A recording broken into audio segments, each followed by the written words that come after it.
Finovate showcases cutting-edge banking and financial technology through a global conference series featuring short-form demos and thought leadership. Now, the conversation continues on the Finovate podcast.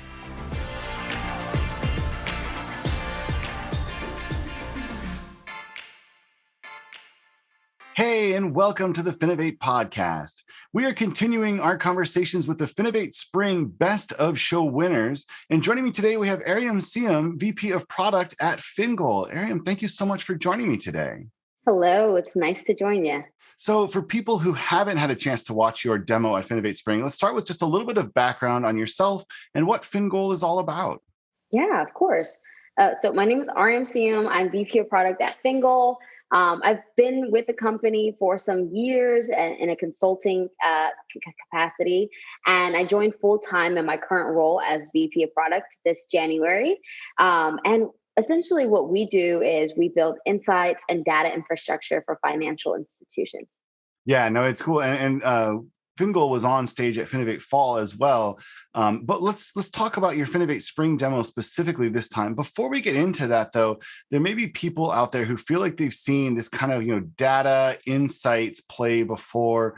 What about FinGoal really sets you guys apart from everybody else? Yeah, I think the fintech space has a lot left to be desired when it comes to serving actual human beings. And that's really where we shine. When it comes to our insights, it's the personalization that actually makes them worth anything. And when it comes to our technical solutions for our clients, which are the financial institutions, at the end of the day, we're improving the overall user experience. It's also nice that it also happens to save the financial institutions money and time, but we're always focused on the humans that we're serving first. Yeah, no, it's a classic example of where fintech can really help all sides of the equation. You can help banks to do certain processes more easily. You can help the banks and customers to be able to have access to products and insights that they might not otherwise have been able to have. It really is cool technology. What you demoed on stage at Spring, which really seemed to resonate with our audience, was this new piece, the Switch Kit, which allows developers to switch or change data aggregators much more easily. I have a confession to make. This is not actually an area where I'm personally too knowledgeable. Can you help me understand why the Switch Kit is such a big deal? Absolutely. I'll start with the definition of a data aggregator. It's essentially a infrastructure that takes data from your banks, whether that be Chase, Wells Fargo, your credit unions, takes that consumer data and makes it available within whatever application it is that you're using. And this could be for you connecting to an application as far as a user is concerned. And it could be also hosted within your actual main bank, right? It could be a feature that they have like a Zelle or Venmo kind of feature. So those data aggregators are essentially grabbing user data and giving you access to it for whatever reason that you have. And the reason the Switch Kit is so important is that a lot of startups, a lot of companies in the fintech space essentially got started with certain aggregators. And as their roadmap is changing and as their company is developing and they're entering new stages, what they realized is either A, the data is not that great, it's not super clean, or they're not able to get the value that they need out of it, or the price point just doesn't make sense as you're scaling up. And what they would like is the ability to be able to switch to another data aggregator. But such is the case that it's pretty difficult to do that. So essentially what's happened is that they've just melded together. And now your product or your features are very dependent on the aggregator that you're already using. And they also might be very dependent on that historical data that you've had in that aggregator. And as a product leader, manager, or whoever, you do not want to mess up any experiences that you currently have running and dependent on that. But you would like to, down the roadmap, actually switch aggregators, and that's where we come in. We've made switching easy and very simple. It used to be a process that is very time consuming and requires a lot of engineering hours, to be honest. And I think everyone can see that there's a very big crunch when it comes to engineering right now. So we've taken care of that for them, and we're able to essentially switch you from aggregator A to aggregator B, any aggregators. Yeah, and I think one of the pieces that we were talking about before we actually push record here is it's not that there's necessarily certain aggregators that are better than others. There's a lot of different types of aggregators that offer slightly different things. And one of the pieces which I found really interesting, the idea that you make a decision really early on which aggregator you want to get your data from, and then you kind of build a lot around that kind of aggregator, and all of a sudden you find yourself in a position where really you're sort of locked in. And there may be a lot of reasons why you could like your current aggregator. You could just want to try something else. There could be bits of data somewhere else that you want to go out and get, but it's really difficult to do that. And it's really also difficult to kind of imagine, 3 years, 4 years down the road, how your needs could change. So, one of the things that I'm curious about is what are you seeing in terms of how often companies are in this position where they're looking to switch aggregators? I mean, obviously, the easier it gets, probably the more likely it is that they're going to be making changes here. But how often does this really come up? So we experienced it firsthand. And the reason why is one of our products that we offer is our insight based off of consumer spending habits. So we look at their transaction data, and we're able to offer personalized advice on how to save money. And our customers and our potential customers were coming to us and saying, yes, we'd love to do this. And a simple analysis from us was just see that sometimes their data wasn't that great. So they weren't able to get the full experience or the full suite of value for their end users as far as the insights that we could provide. And when we started taking a look at, okay, well, these data aggregators we've had really great experiences with. They provide very nice data. They're very rich, and we can provide a lot of value using them. They would also share with us that, hey, we've actually wanted to switch aggregators in the past, but we haven't been able to. So even for this use case of providing personalized advice for our end users, we're kind of stuck.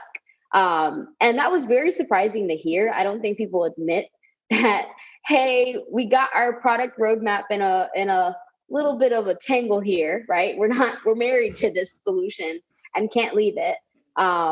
Especially CEOs at companies, they don't want to hear that.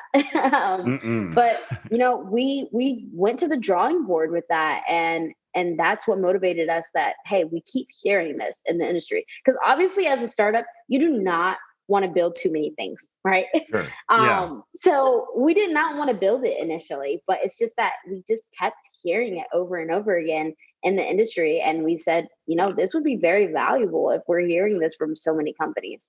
Well, and certainly, I got the sense when you were up there on stage that there was kind of a personal element to it when you're talking about some of the pain points. I could kind of sense that this is something which you have some experience in, this sort of feeling of finding this difficult on a personal level. And I think you did a really good job of letting the audience kind of explore their own potential feelings around this, right? I'm sure this is not something which you guys came up with in a vacuum, as you said, right? So there certainly are some stories out there, some emotions out there that you were able to kind of tap into and talk about it, which again, I think is one of the reasons why our audience was so enamored with your solution. It is really interesting to think about this. Obviously, it's still early stages, right? How long has SwitchKit been available, or is it even publicly available yet? No, it is publicly available. And this is our first time publicly announcing it, was at Finovate Spring just a couple of weeks ago. But it's been available we've worked on it for the past year. And it's been available probably since the beginning of the year. Yeah. Okay. So yeah, 6 months. Yeah, still early days for sure. Yeah. But really cool to have it out there. And I'm sure you guys will, you'll collect data on it. I think that's probably a fair guess given the nature of your company. So I'd like to switch gears a little bit and talk about, we've kind of have skipped past maybe one of the earlier pieces we should have talked about, which is, why is getting this kind of data really important for financial institutions? I mean, I think it's one thing that a lot of people kind of generally recognize, but from your perspective, what really do banks need this kind of data for? What can they do with it? What can they do for their customers with it? Let's just spend a couple of minutes talking about that side of it. Yeah, I think in today's age, there's a lot of neobanks coming into the space.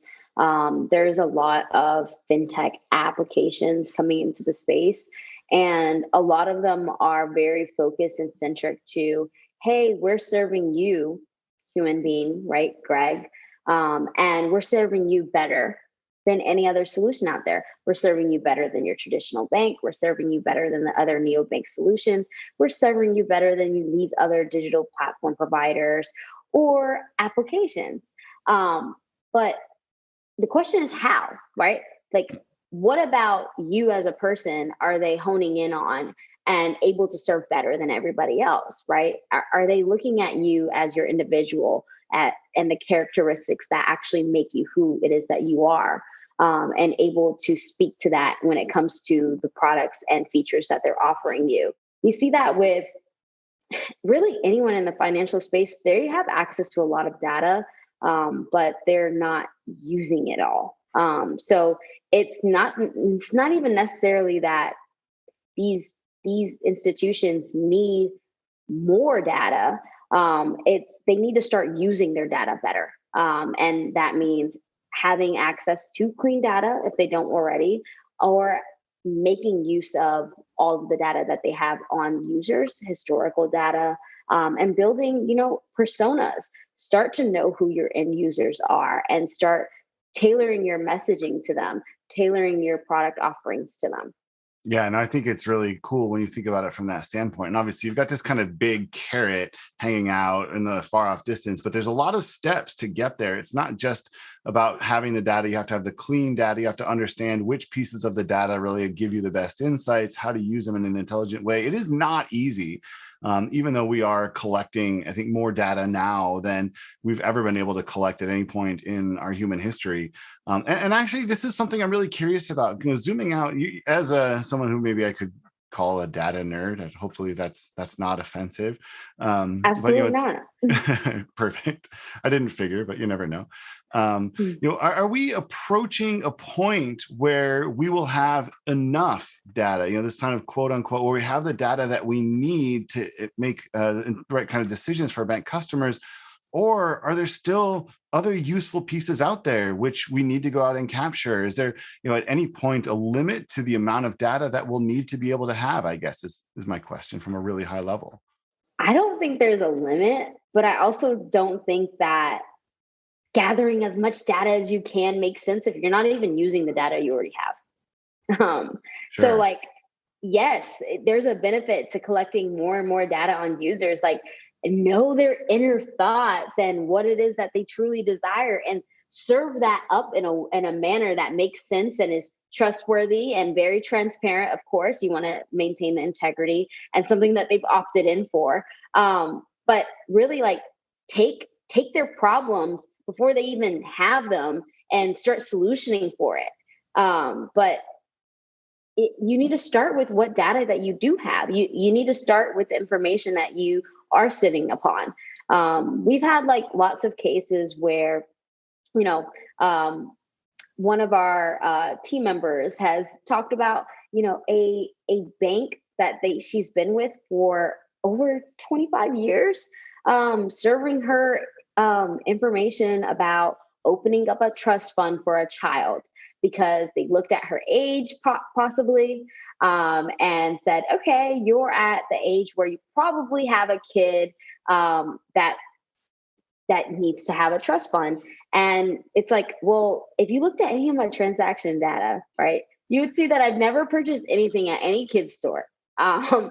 I'm not at any of these Toys R Us or the children's place or anything like that. But you made that assumption just because I'm a woman and I'm at this age, which is very telling. Yeah.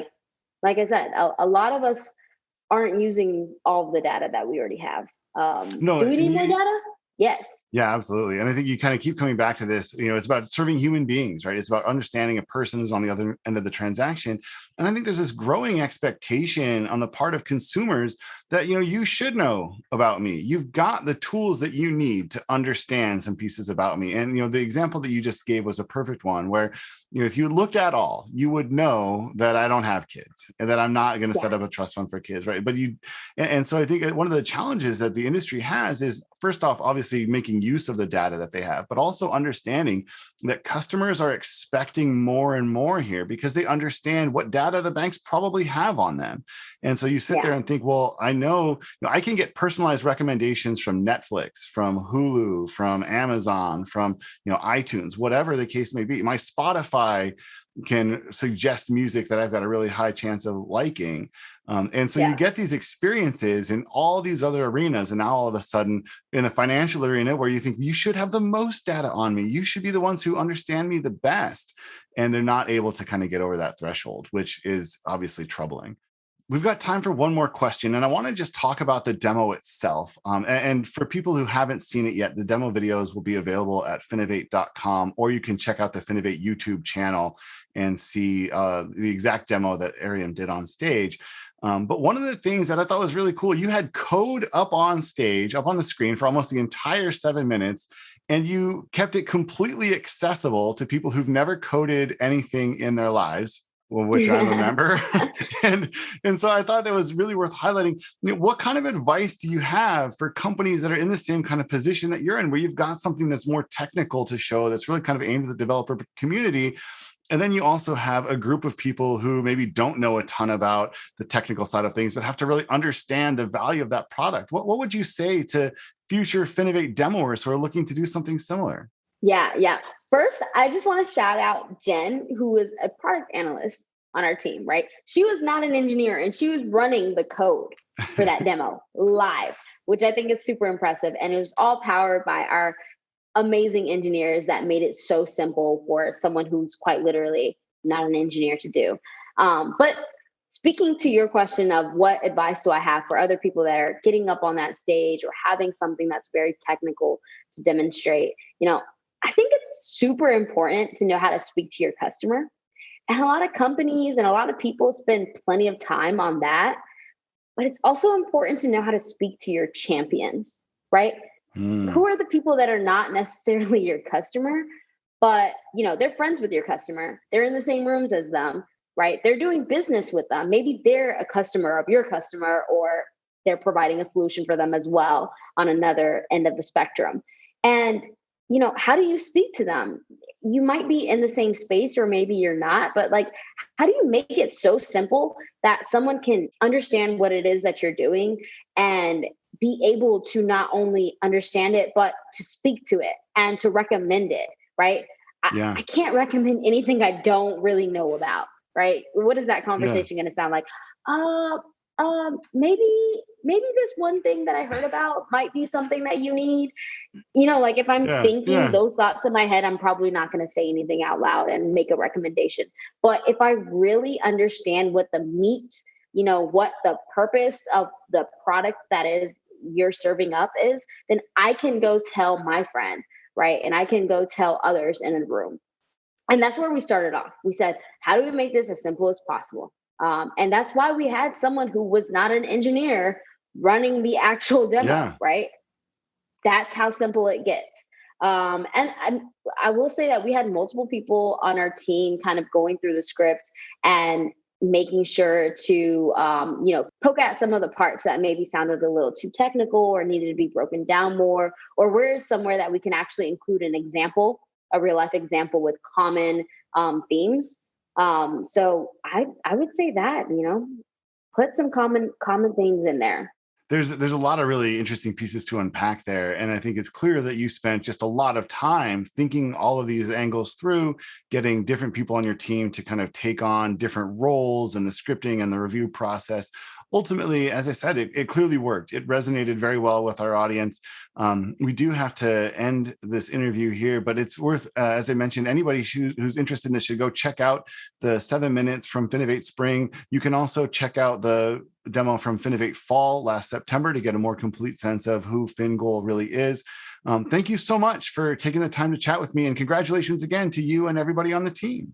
Thank you so much, Greg. Pleasure. The Finovate podcast is produced by Informa Connect in association with Provoke.fm Media. Check out Finovate.com for information on Finovate's upcoming shows and to learn how you can get involved. The discount code Finovate Podcast will save you 20% on tickets to all of our events. And you can email us at info@finovate.com for information on sponsoring, speaking, or demoing. Thanks for listening.